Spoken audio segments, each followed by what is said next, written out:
এই সরকার মোল্লাদের সরকার, এই সরকার মুসলমানদের সরকার, এই সরকার আনসারুল বাংলার 7 সেকেন্ডের সরকার, এই বাংলা এই সরকার কাশ্মীরি জঙ্গি জাভেদ মুন্সির সরকার, এই সরকারের মুখ্যমন্ত্রী মুসলিম তোষণকারী হিন্দু বিরোধী মুসলিম লীগ 2 এর সরকার।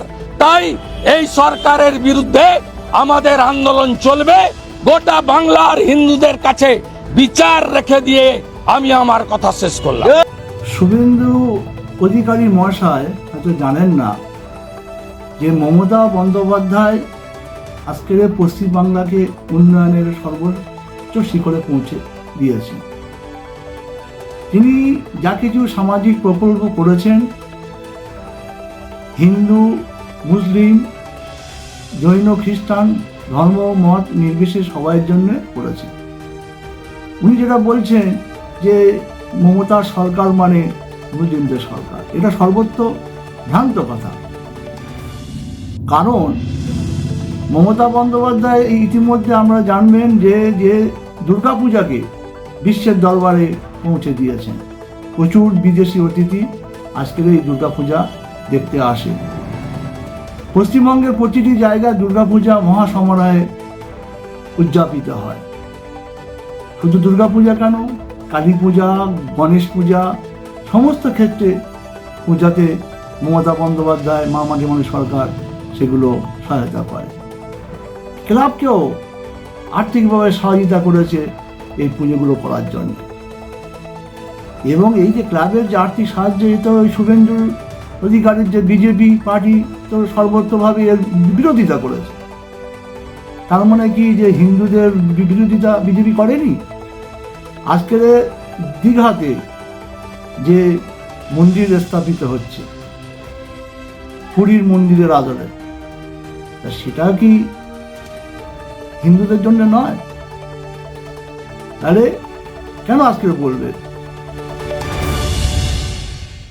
ইনি পুরোহিতদের ভাতা দেন না, ইনি আমাদের রাজবংশী গুরুদের ভাতা দেন না, ইনি মতুয়া গোসাইদের ভাতা দেন না, ইনি জনজাতিদের যারা মাঝি গুরুদেব তাদের ভাতা দেন না, ইমাম মুয়াজ্জেম ভাতা দেন।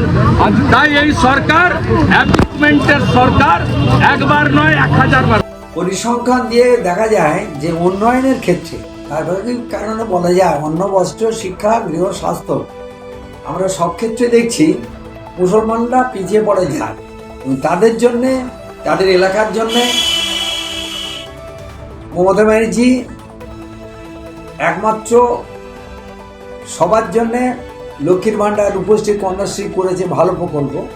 কিন্তু মুসলিমদের জন্য যে টাকা ব্যয় করছে, বিশেষ করে ইমাম ভাতা থেকে আরম্ভ করে অন্যান্য কোনো জিনিস, অন্যান্য কোনো ক্ষেত্রেও মুসলমানদের সরকারিভাবে কোনো সেই সাহায্য আসছে না।